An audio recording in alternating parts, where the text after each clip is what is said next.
Hello everyone, welcome back to my YouTube channel. 3 दिसंबर shift 1 के mostly questions मिल गए हैं। चलिए फिर स्टार्ट करते हैं।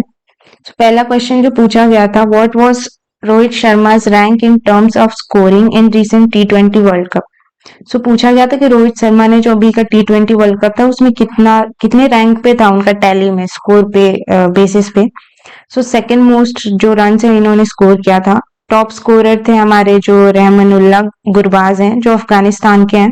इन्होंने 281 रन जो है स्कोर किए थे और रोहित शर्मा सेकंड पोजीशन पे थे विद 257 रन्स। सेकंड क्वेश्चन जो पूछा गया था, when was the first round table conference held. पहला गोलमेज सम्मेलन कब हुआ था ये पूछा गया था। ये नवंबर 1930 से लेकर जनवरी 1931 तक हुआ था। इसको पता है आपको, आईएनसी ने जो हमारी इंडियन नेशनल कांग्रेस है इसका बॉयकॉट किया था, पहला एंड तीसरा दोनों का ही। और जो सेकेंड राउंड टेबल कॉन्फ्रेंस था उसमें आईएनसी ने पार्ट लिया था और जो गांधी जी हैं उन्होंने आईएनसी के बिहाफ पे पार्ट लिया था। हुआ कब था सेकेंड राउंड, तो 7 सितंबर 1931 से लेके 1 दिसंबर 1931 तक। ये भी आप याद रखेंगे। अगला क्वेश्चन जो पूछा गया था, Virat Kohli scored his 49th ODI century against which team. जो 49 शतक है उन्होंने किसके खिलाफ लगाया। 49th ओडीआई शतक उन्होंने साउथ अफ्रीका के खिलाफ लगाया और इसी के साथ उन्होंने जो सचिन तेंदुलकर का रिकॉर्ड था उसकी बराबरी कर ली थी। अगला क्वेश्चन जो पूछा गया था, इन विच language is Katha Sarita Sagar a collection of फॉक्स टेल्स।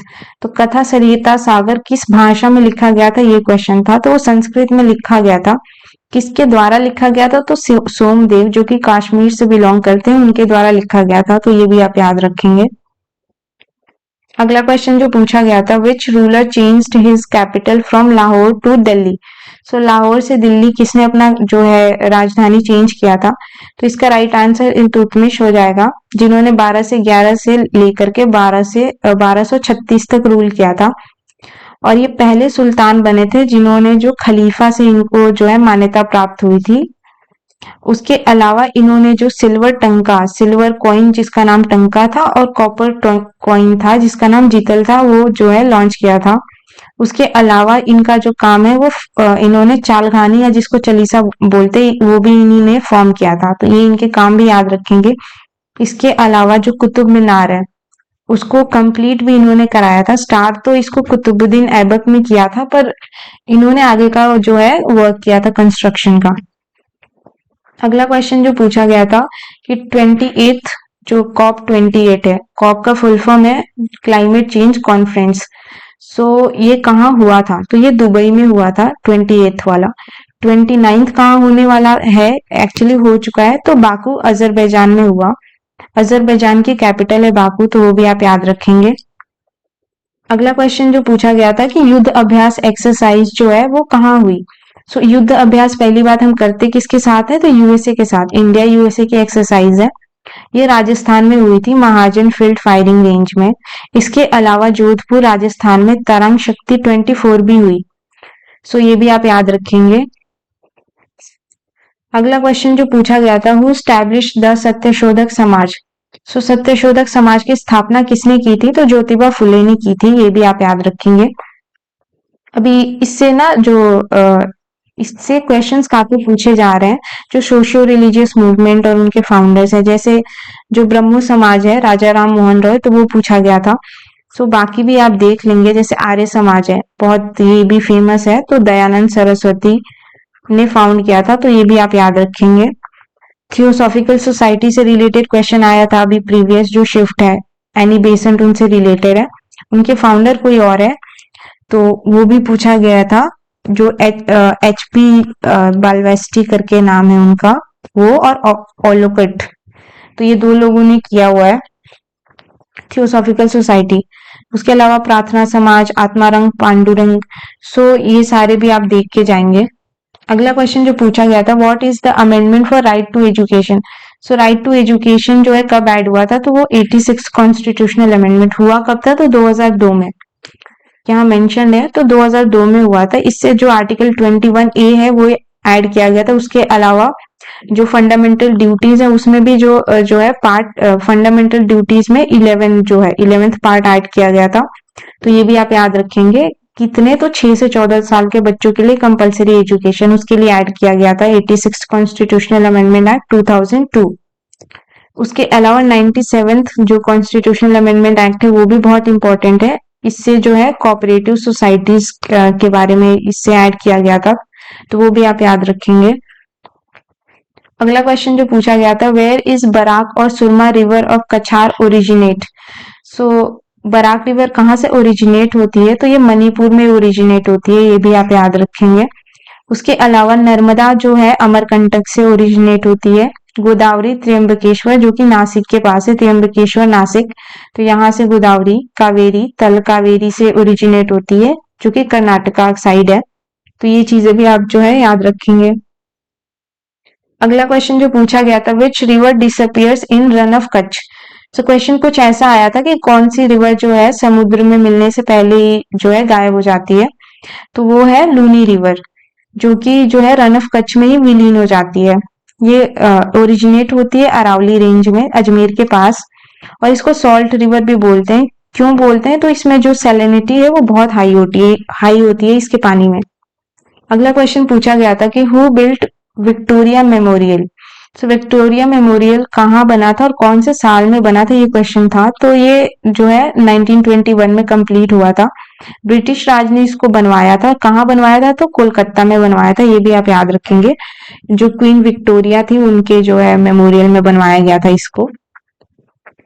अगला क्वेश्चन जो था कि विच पास इज नॉट इन उत्तराखंड। तो उत्तराखंड का कौन सा पास नहीं है, तो शायद उसमें नथुला जो था, जो कि सिक्किम का पास है, वो जो है करेक्ट आंसर हो जाएगा, क्योंकि नथुला सिक्किम में है। पास होता क्या है, तो पहाड़ों के बीच से जो जाने का रास्ता होता है, तो उसको हम लोग पास बोलते हैं। अब बाकी पासेस देखें तो अघिल पास जो है लद्दाख में है, जो बहुत इंपॉर्टेंट है। उसके अलावा शिपकिला पास है हिमाचल प्रदेश में, दिफेर पास है अरुणाचल प्रदेश, जलेपला सिक्किम में। अच्छा, मैंने ऐसे याद कर रखा है सिक्किम के जो दो जो इम्पोर्टेंट पास है, नथुला और सिक्किम, जलेपला, तो मैंने जले पे नमक करके याद रखा है। जलेपला से जले और नथुला से नमक, तो जले पे नमक सिक्किम में, ऐसे करके आप याद कर सकते हैं। उसके अलावा आप देखें तो जोजिला जो पास है, जोजिला कश्मीर का JNK का है, तो ये बहुत इंपॉर्टेंट है, पूछा जाता है। बारालाचा है, ये भी उधर का ही है। उसके अलावा बॉमडीला जो कि अरुणाचल प्रदेश का है, बॉमडीला, तो ये भी आप याद रखेंगे। अगला क्वेश्चन पूछा गया था कि व्हेन वाज सिडबी स्टैब्लिश्ड। सो सिडबी जो है 2 अप्रैल 1990 में इसको जो है स्टैब्लिश किया गया था। सिडबी का फुल फॉर्म देखें तो small industries development bank of India, इसका फुल फॉर्म है। तो ये भी पूछा जा सकता है, फुल फॉर्म्स आ रहे हैं तो ये आप देख लेंगे। उसके अलावा इंपॉर्टेंट हो जाता है हेडक्वार्टर कहाँ है, तो इसका हेडक्वार्टर लखनऊ में है, ये भी आप याद रखेंगे। अगला क्वेश्चन जो पूछा गया था, who is deputy speaker of Arunachal Pradesh. तो अरुणाचल प्रदेश के डेप्यूटी स्पीकर, तो इनका नाम है करदो न्यूग्योर। करदो न्यूग्योर जो है डेप्यूटी स्पीकर है, तो इनको भी आप याद रखेंगे। बाकी पेमा खांडू जी इनके करेंट CM है, और जो गवर्नर है उनका नाम है त्रिविक्रम पटनायक। तो त्रिविक्रम पटनायक जो है लेफ्टिनेंट गवर्नर है वहां के गवर्नर, तो ये भी आप याद रखेंगे। अगला क्वेश्चन था कि मनोहर लाल खट्टर ने कहाँ का CM के तौर पे सर्व किया है। तो हरियाणा के CM थे, और फिलहाल ये जो है सेंट्रल गवर्नमेंट में किसी भी मिनिस्ट्री के पोस्ट पे हैं। आप बताएंगे कौन सा, हाउसिंग मिनिस्ट्री या कौन सी मिनिस्ट्री संभाल रहे हैं, आप कमेंट में बताएंगे। अगला क्वेश्चन जो पूछा गया था, who is executive head of India. तो इंडिया के जो कार्यकारी प्रमुख कौन है, तो प्रेसिडेंट एग्जीक्यूटिव हेड होते हैं। आर्टिकल 52 के बाद से जो है प्रेसिडेंट का मेंशन मिलता है। आर्टिकल 61 बहुत इंपॉर्टेंट है, आप कमेंट में बताएंगे आर्टिकल 61 किससे रिलेटेड है। बाकी जो प्रेसिडेंट है ये supreme commander of Indian armed forces भी होते हैं, मतलब सबसे ऊपर जो है वो प्रेसिडेंट। उसके बाद अभी CDS की पोस्ट बनी हुई है, आप जानते हैं, चीफ ऑफ डिफेंस स्टाफ, वो आते हैं, और उसके बाद चीफ ऑफ स्टाफ आते हैं, chief of staff of Indian navy air force, तो ये भी आप याद रखेंगे। अगला क्वेश्चन था, when was citizenship act passed in India. So ये 30 दिसंबर 1955 को पास हुआ था। इसके आर्टिकल, तो आर्टिकल 5 से 11 पार्ट 2 में मेंशन्ड है। सिटीजनशिप से क्वेश्चंस आ रहे हैं। अभी पिछले एग्जाम जो शिफ्ट थी उसमें शायद रजिस्ट्रेशन से आया हुआ था कि कितने साल में जो है बाई रजिस्ट्रेशन हम सिटीजनशिप ले सकते हैं। सो आप लोग जो सिटीजनशिप है वो देख लीजिएगा एक बार प्रॉपरली। अगला क्वेश्चन था कि what is SI unit of energy. तो एनर्जी का एसआई यूनिट क्या होता है, तो राइट आंसर हो जाएगा जूल। अब एक जूल कितने बराबर होता है, तो 107 अर्ग के बराबर होता है। और एक क्वेश्चन होता है कि 1 कैलोरी कितने जूल के बराबर होती है, तो एक कैलोरी 4.187 जूल के बराबर होती है। ये बहुत बार एग्जाम्स में पूछा जाता है, तो ये भी देख लेंगे, याद कर लेंगे आप लोग। एक क्वेश्चन शायद अटॉर्नी जनरल से पूछा गया था कि अटॉर्नी जनरल का आर्टिकल कौन सा है। सो आर्टिकल 76 में अटॉर्नी जनरल जो है मेंशन्ड है। उसके अलावा भी आर्टिकल 148 दो बार आ चुका है जो कि कैग से रिलेटेड है, तो ये भी आप देख लेंगे। बाकी जिन भी बच्चों का एग्जाम आने वाले शिफ्ट्स में है तो वो एक बार जो है कमेंट में क्वेश्चंस जो है लिख दिया करे, जिससे बाकी बच्चों की भी हेल्प हो जाया करे।